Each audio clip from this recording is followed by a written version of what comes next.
But first things first, I've got to say congratulations to my friend on the MBE, the royal appointment. How does it feel? And what happens next? Good afternoon, Rodney. Good afternoon to anyone listening out there. Absolutely elated by the honour of receiving an MBE, which I have to stress, it's on behalf of all of us, Rodders, including yourself. I know you don't want to take some of the plaudits, but you've been with me in the journey with everybody else. And yeah, I'm really excited about it because I'm hoping it will help us to save more lives. And when you say more lives, I mean, I know that obviously for me and many others, you are the face of prostate cancer and encouraging men to do what they need to do in terms of their tests. Just explain the prostate cancer journey from your viewpoint, and then we can sort of push on with a few more questions from there.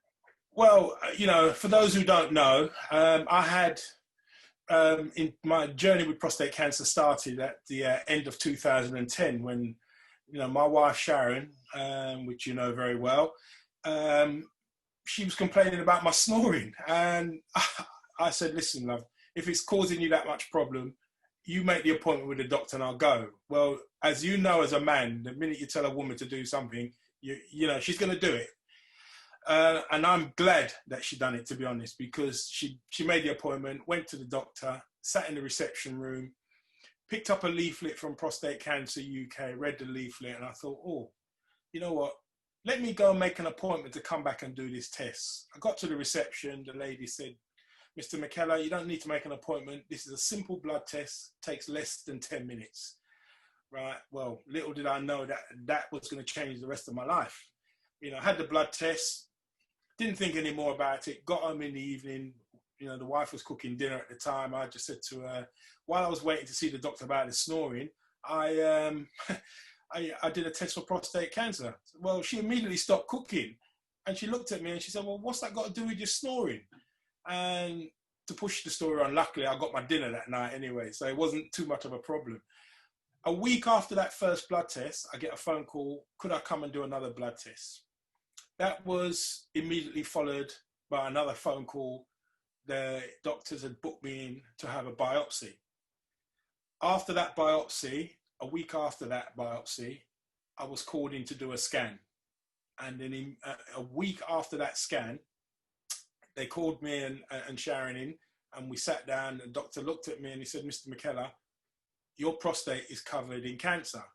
Well, Rodders, I got up and I walked out of the room because, you know, I don't think the conversation really hit me until I went and sat in my car. And to this day, I don't know whether I was scared, frightened, or both. I just burst into tears, man. And, you know, and I think it's because the word cancer actually hit me.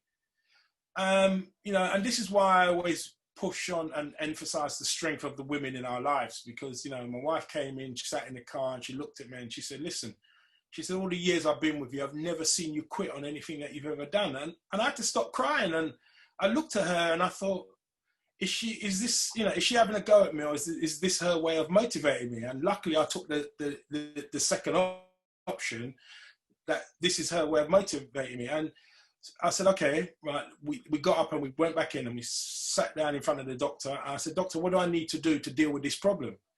And he said, "Mr. McKellar, look, if we don't remove your prostate, you could be dead in 6 months." So, you know, I said, "Let's do it. Let's get on with it. Let's do it." So to move the story on, he said, "Look, there will be some issues you'll have to come to terms with. There will be some side effects that you'll have to deal with." I said to him, "Rodders, if I got a chance of staying alive, I will take that." Anyway, had the operation. There were still traces of cancer left. So they had to give me almost 3 months of radiotherapy to get rid of the rest of the cancer. And that's vicious, very, very vicious. And while I was going through this journey, I turned to my wife, Rodney, and I said, "Sha, you know what? I feel I've been the lucky one in all of this, right? To still be here, right? I feel I need to find some way of doing something about this problem." And again, this is another inspirational conversation that came from her. She just turned to me and she said, "Listen, this cancer has only knocked you down. It hasn't knocked you out." She said, "And I know you're going to go 12 rounds with it, but what you're going to do, you'll take everybody with you. And that's the words that I used to carry me through the journey, Rodney. And for those who don't know, I used to run a garage in East London, servicing, repairing and fixing cars and carrying out MOTs. A guy walked in there the first day I came back, and we got into a conversation. I said, you know what, I'm really glad to be back at work. And he was saying to me, we have missed you and so forth. And I don't know to this day why I said it to him, Rodney. I said, when was the last time you had a prostate check? And he looked at me, and the conversation went from being pleasant to a hard look, right? And he said, what the bleep has that got to do with my gearbox not working on my car? Mm. And I turned to him in the next breath and I said, I'll tell you what, I will give you 20% discount on the work I'm going to do on your car if you go and get your prostate check. Well, clearly I didn't think it through properly when I said it, because 2 weeks later, he came back in to see me and he was waving this bit of paper in his hand and he said, I took your advice and I went and had my check done. And he must have seen the look on my face, because when I looked at him, I thought, crikey, this has just cost me 200 quid. He turned to me and he said to me, listen, don't worry about the money. And I got to be honest, at that time, I was relieved when he said that. And then he turned to me and he said, but I think you need to read this letter. When I opened his letter and read it, he had 25.5% cancer in his prostate. He was the first of 48 guys that walked into my garage that was diagnosed with prostate cancer. 28 of those men are Afro-Caribbean men, right? So the stats are frightening, Rod. 47,000 men a year are diagnosed with prostate cancer. Over 11,000 of those men are going to die of prostate cancer. Currently, 1 in 8 European men, right, will suffer prostate cancer. 1 in 4 Afro-Caribbean men will suffer prostate cancer, all right? At the moment, every 45 minutes, 1 man dies of prostate cancer. So by the end of today, or by the end of this conversation, Rodney, we would have lost 2 people to prostate cancer. So that tells you how frightening this conversation is, and I'm honored to be receiving this award, but it's not me who's making a change. It's me, you, and everybody else that's listening. I've got to say, Errol, that you are actually responsible for ensuring, and I told you this in a private conversation, you're actually responsible for me having prostate cancer checks. Because with all the work that you're doing, and we'll come on to that a little bit more, with all the work that you're doing, you nudged me to my doctor. And I've got to say to all the guys and the girls listening out there right now, it's a really challenging thing. One, booking the appointment. It was highly distressing waiting for the results. I've got to tell you that now. But hugely satisfying when I got the all clear that I had nothing wrong with me. What I do now, I try and go twice a year. Brilliant. And maybe more importantly, Errol, because of you and your work, I try to have what I call the uncomfortable conversation with as many men as possible. So your work is definitely filtering within our community. And I want to talk about your work because you could have just lived a life whereby you had a lucky escape, etc., etc. But you've gone on now to work for the organizations that matter. Tell me a little bit about, for the want of a better term, your crusade, because it's that crusade that has essentially meant that you've got a royal appointment sometime soon. Well, you've put a title on it that I didn't really realize. When we call it crusade, for me, my goal is to save 1 life a day, right? And I don't want the next man or the next family to have to go through the journey of what I have gone through. And, Rodders, you know me, you know my family long enough. It's not an easy chapter. And I have to tell you, right, when we as men are diagnosed with prostate cancer, our partners suffer with us as well. Our loved ones suffer with us as well. And it's not fair, because at this moment, what I have learned in the journey doing this is that we are struggling with the words fear and ignorance in how we address this conversation. And as you know, we are the ambassadors in any conversation to do with football, sport, women, life in general. But that particular area, as a man, we go completely in the dark room on it. And I mean literally in the dark room on it. And, you know, look, for me, I'm a qualified mechanic, and the best way I can compare this issue is when you take your car every year for me to do an MOT on your car and it passes, you're happy because you haven't got to spend no money on it. Now, we should have that kind of joy and more about ourselves. And what I'm asking the government to do is give us the letter so that we as men have to go and get this check done. You know, because women campaign to get their bits and pieces checked, you know. And the reason why I say that, Rod, is because when I was offering the 20% discount in my garage, more women took it up than men. I had men coming in the garage telling me that my partner's not doing this with me, my partner's not talking to me until I go and do this test. And I'm saying, well, that shows how much the women care about you. And I did a simple survey with the people in the garage, right? The ladies that came in there, I asked the 100 of ladies that came in, I said, how many of you girls go to your doctor in 1 year, right? 89 out of 100. Now, I asked the same question to 100 of my male customers, Rodney, and only one, right, honestly said he went to the doctor. And the sad thing with that is that he only went to the doctor because his wife badgered him to go to the doctor. So in theory, there wasn't any in that 100. And that's not good enough, because if we're going to make a change, you know, it's not me that's making a change, it's we that's making a change. And the answer, the direct answer to the legacy is, you know, that it would be the legacy I'd like to sort of sit back and see, that we as men have got that letter.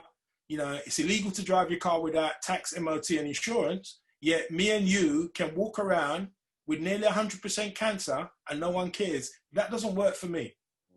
And as if we didn't know, the role that the women in our community, in our world, play is huge, isn't it? Massive. You know, they need to encourage their men, yeah, to go for these checks. Yeah. And if they get a blank, they need to be badgering.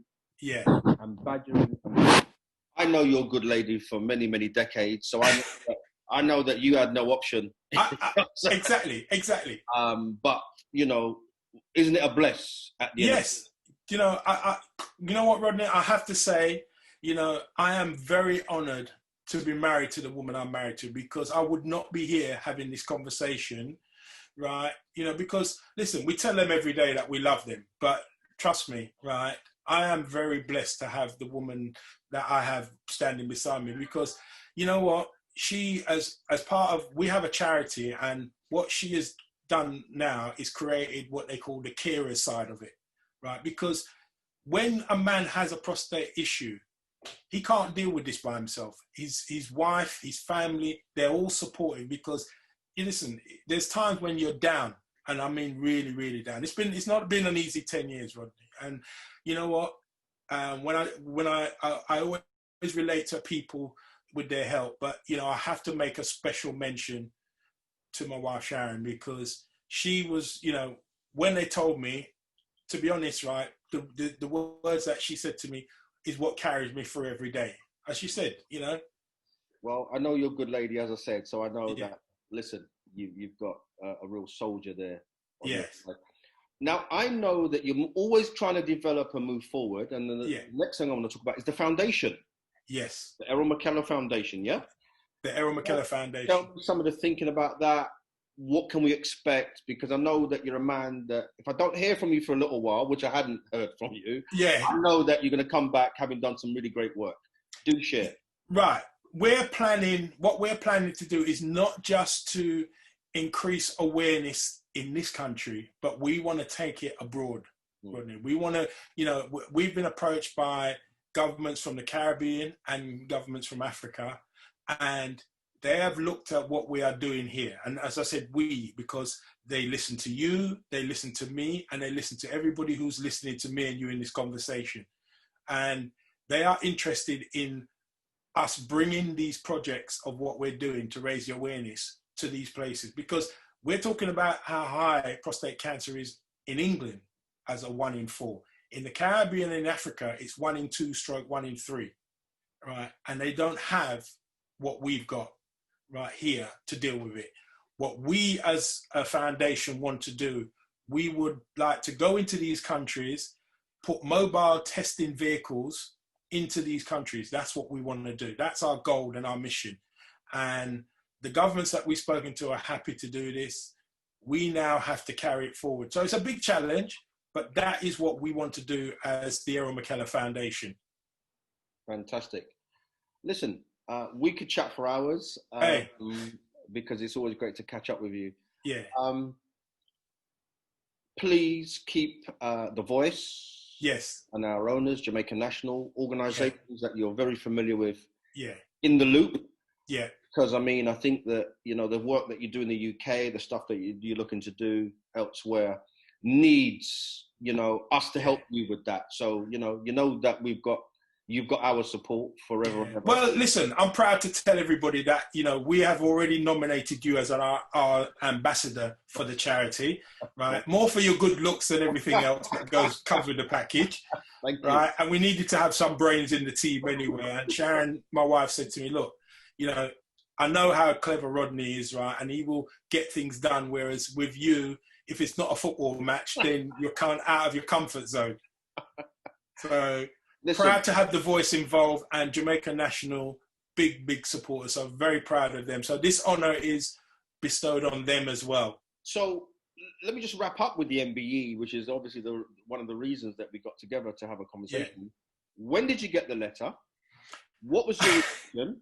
And when do you go to Buckingham Palace? Well, the answer to the first question is that we had the letter 2 months ago, right? Okay, yeah. And I've got to tell you, Rodney, it's the hardest secret to keep, you know? And I would not want to wish this on anybody, because it's really, when they tell you it's MI5, it is MI5, right? Mm. And, you know, you want to tell everybody, because for me, I want to share it with everybody. When we're allowed to go to Buckingham Palace, we think it will probably be sometime in the new year. Yeah, of course. But you know what? When we go, I mean, the wife's already planned an outfit and everything else, as you know they do. By the way, she'll probably plan your outfit as well. Exactly. Do you know what, Rodders? I haven't seen my card for a month, so that tells you something, innit? Right? Yeah. But listen, absolutely elated. When it went public Saturday morning, I mean, between Saturday morning and this morning, I've answered over 300 messages from well-wishers and people just thanking me. And you know what? As I've said to all of them, this is for us. This honour is for us. And, you know, the ones who we have lost in the journey, that's a special mention to them. You know, and we are going to do, and, you know, the work goes on, Rodney. The work goes on. And with the help of The Voice and Jamaica National, we want to save, they said that we've saved probably 1 million lives. We want to save another 1 million lives.